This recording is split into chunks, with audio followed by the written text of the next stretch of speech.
built to replace the automobile he destroyed in that accident. Bren went into the pits on the 31st lap, so he has made one stop.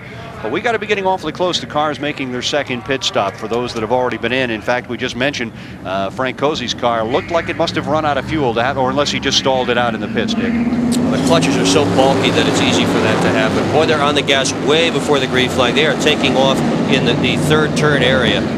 And your leader coming off the corner, Jimmy Horton running in second to Doug Hoffman. Oh, crash. That is the 73.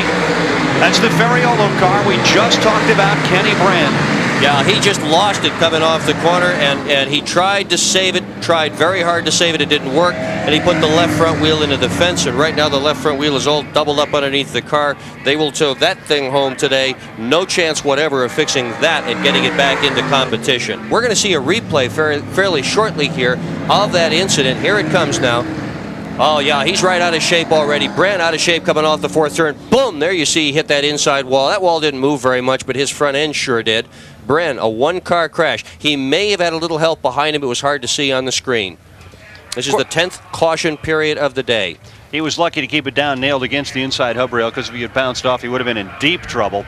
We're talking about the intensity of this event. For many dirt track stock car racers, to win this one race at Syracuse, a career can make. If they don't do anything else, if they don't win any other race, no matter what else happens, if they win this thing, they go down in history as stars. Bren will not have that distinction today. He has never won this event, and he surely will not win it today. This is a really unique car. See the down tubes, how it goes from the top of the roll cage down to the front torsion bars? That's what they're doing in sprint car racing. This is the only car in the field that was built in this particular fashion.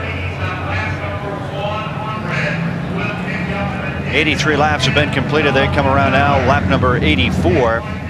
The white flag is still not on the track. I don't believe so. They'll go around at least one more time as the 73 of Bren goes into the infield on the hook and out of the action. CD back at the rear of the field. Let's see what he can charge up to the front now or not. Your leader is Doug Hoffman. Jimmy Horton running in second on the original restart. As Dick, you've been saying, they're really getting on it back over in turn number 3. As soon as they get into the third turn, they're onto the hammer. And Hoffman was able to get the better of Jimmy Horton on the last start. Kevin Collins, who lost the tire earlier, is back on the track right now. The pace car is in, so we will go green this time. I just wanted to check and make sure the track was raceable, so they didn't get the white flag, but the lights went out on the pace car. Now the field is back under motion. In the third turn, we got a car sideways coming together with Fuzzy Van Horn. They straighten it out, but a jam up back in the field. Beyond that, we got a car up against the wall, 3 against the wall, 1 sideways, and that'll bring yellow right back out on the track. That started, it actually started up near the front of the pack, Dick, and just kind of worked its way back into the back. Everybody, just about two cars still left up there. One of them is refired and ready to go. And the fourth car involved up against the wall, but that just kind of snowballed back on towards the rear of the field. We're going to look at a replay of the Jack Cottrell accident. As I say, he is the driver that kind of just got caught up in it. It'll start much ahead of that. You'll see they're already banging around right there. Then you get a car out of shape, starts to spin. Cottrell and 2 others going to the outside. Cottrell gets up into the wall. Brian Goey right behind him, just tapped him a little bit, but then got through. But Cottrell got left stranded up against the outside wall. Again, it was kind of fortunate that everybody was able to get through.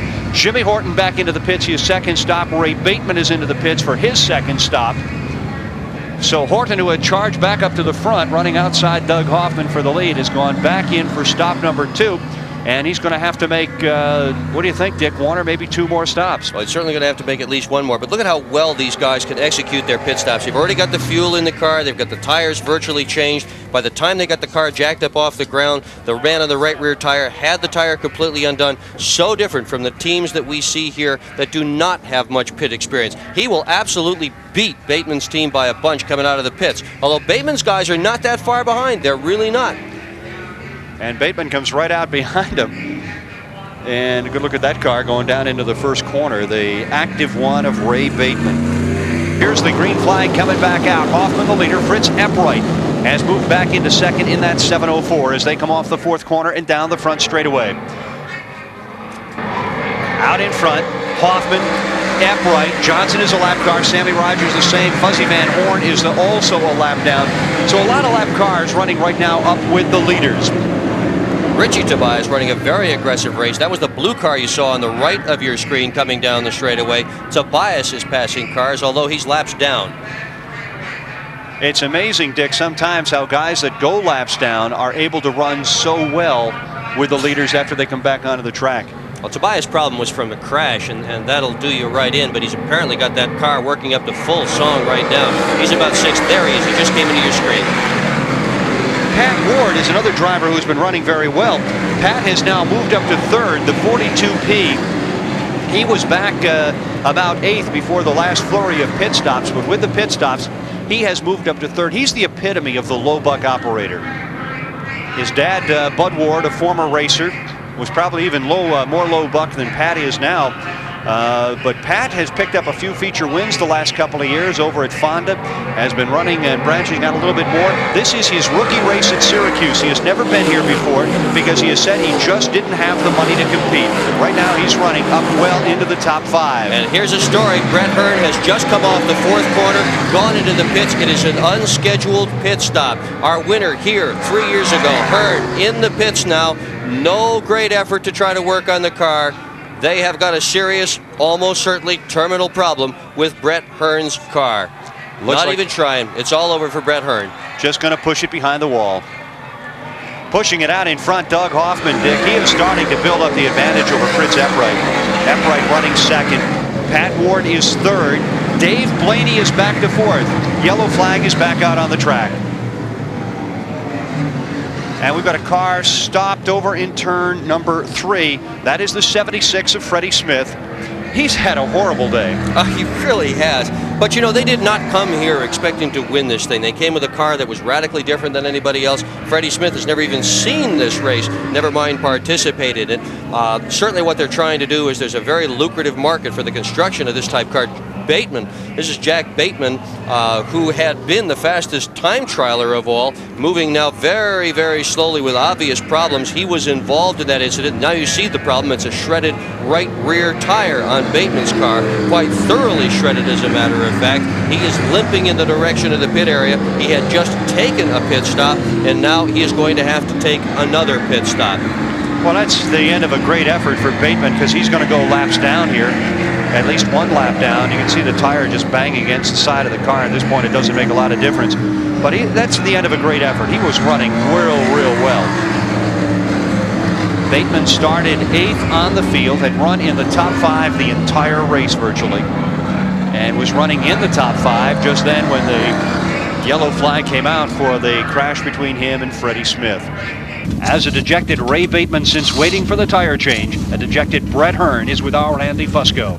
Brett Hearn, what went wrong with the D&D dismantling wheels, number 20? It's a driveline problem, Andy. It's plagued us all year long, and we put new parts in the thing, and I really don't know what to say. I don't know what else to do. I mean, the car was running great.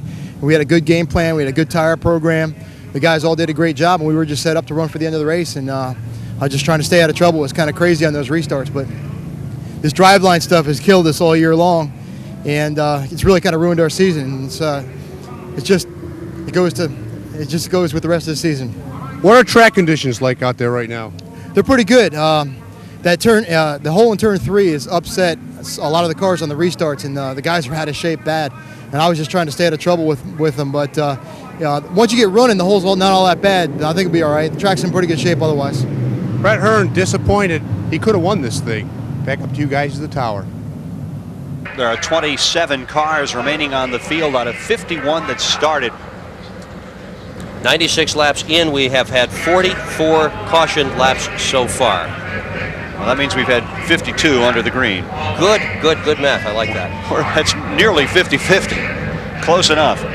We should see fewer caution laps as this race unfolds, with fewer cars on the speedway. There are just less other vehicles to hit when you get into trouble.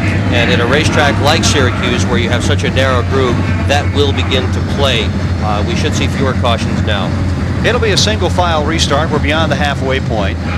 Doug Hoffman is the leader, and Fritz Eppright running right behind him. Jack Johnson 1 lap down. Now he is running 3rd on the track with a couple of breaks here. As with C.D. Coville, he could get back into the lead lap. We have enough time yet for Jack Johnson not only to make up his lap but to do something. Let's remember that last year Horton was a lap down at about this point and just hung in there and doggedly passed car after car after car, got a break on the caution flags, and went on to win. Meanwhile, the guy with the best chance to win, at least right now, is the 125, Hoffman. He is on the point as we get ready for a restart. And the pace car is in the field, picking up the pace over in turn number 3. Doug Hoffman on it. Paul Luff, the starter, looks him over, coming down the front straight. Green flag back on the track. 125. Doug Hoffman has run a great race, and he is out in front. Fritz Eppright running second. Pat Ward is third. Dave Blaney, who had a great shot at winning here maybe 8-9 years ago before running into mechanical problems late in the race, and Blaney in trouble here again, gets way out of shape off turn number 2, gathers it up and gets back into the groove. Doug Hoffman in front, 125. The car number 704. Fritz Eppright running in second. The car running third on the track. Jack Johnson is a lap down. Right behind Johnson, Sammy Rogers a lap down. Then Pat Ward, who is running third. Dave Blaney fourth. Eddie Marshall back up to fifth. We've got that $10,000 lap coming up at the end of lap number 100.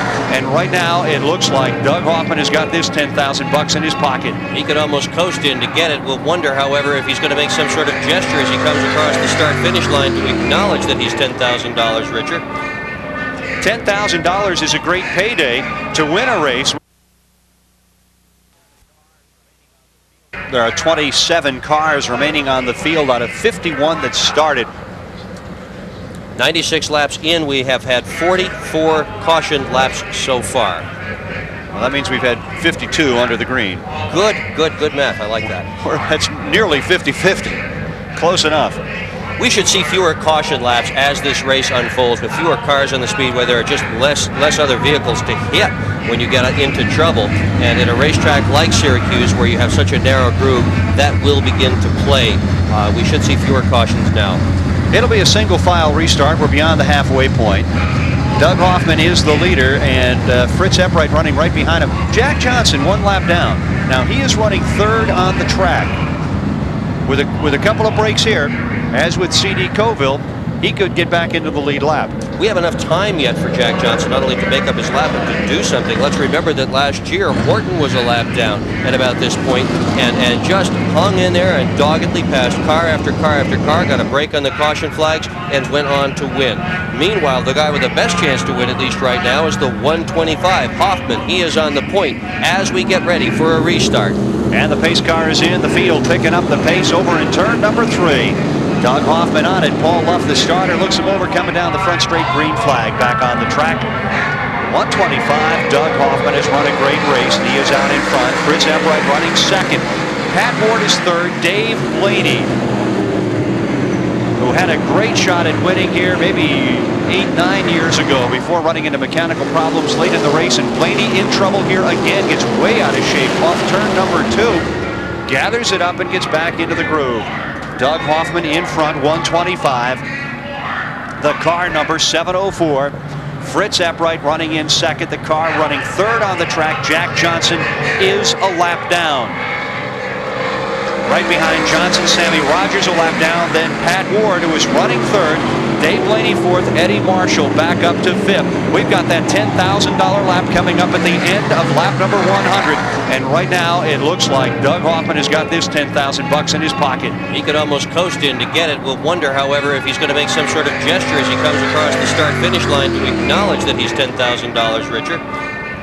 $10,000 is a great payday to win a race. We'll go down to Andy Fusco in the pits. Andy Fusco down here in the Hoffman pit. His crew's looking for the car. They're excited. 100 laps down, and they've just won $10,000. Look at the fans. The bombs go off. Doug Hoffman getting $10,000 for leading lap number 100 of the Miller High Life 300. I wonder if the IRS set those bombs off, Roy. You know, they get a piece of this, too. Only if you tell them. Fritz Eppright running second down the back straightaway. Balloons going up, everything. It's 4th of July. Hoffman coming between 3 and 4. The leader, Fritz Eppright second.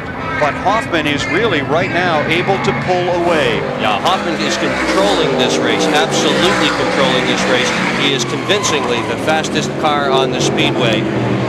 Glenn Fitzgerald, meanwhile, has pulled off and become the latest dropout.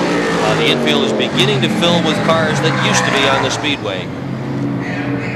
Alan Johnson continuing to run strong in that 14J. Back in the field, running just out of the top 5 right now, as a lot of the leaders are still at the rear of the field after that last flurry of pit stops. And to update you on Alan Johnson's situation, they have repaired that bodywork to a degree. At least they've cut off the piece that was flopping around. They do not, however, have the car set up in such a way that they get an awful lot of downforce on the rear end. Well, you can see as they go by, they took the panel off, and that at least helps that situation. Horton, Alan Johnson come together down in turn number 1, but they got it straightened around. Also a car on the outside in trouble, sideways off turn number 2, but he gathers it back up. That was Matt Quinn. Your leader is Doug Hoffman. Doug driving the 125. A long-time small block competitor. Right now, just about a full-time driver, runs small blocks and big blocks. There have not been any 31-second laps yet. In fact, we've had very few in the 32-second range, but right now Hoffman is running 32.8. What did we had? 6 leaders in the race, I believe. Doug Hoffman is the last of them. Fritz Eppright running second. Jack Johnson, the lap car, third on the track. Sammy Rogers also a lap car, a lap down. Then 42P Pat Ward. What a great story this kid is.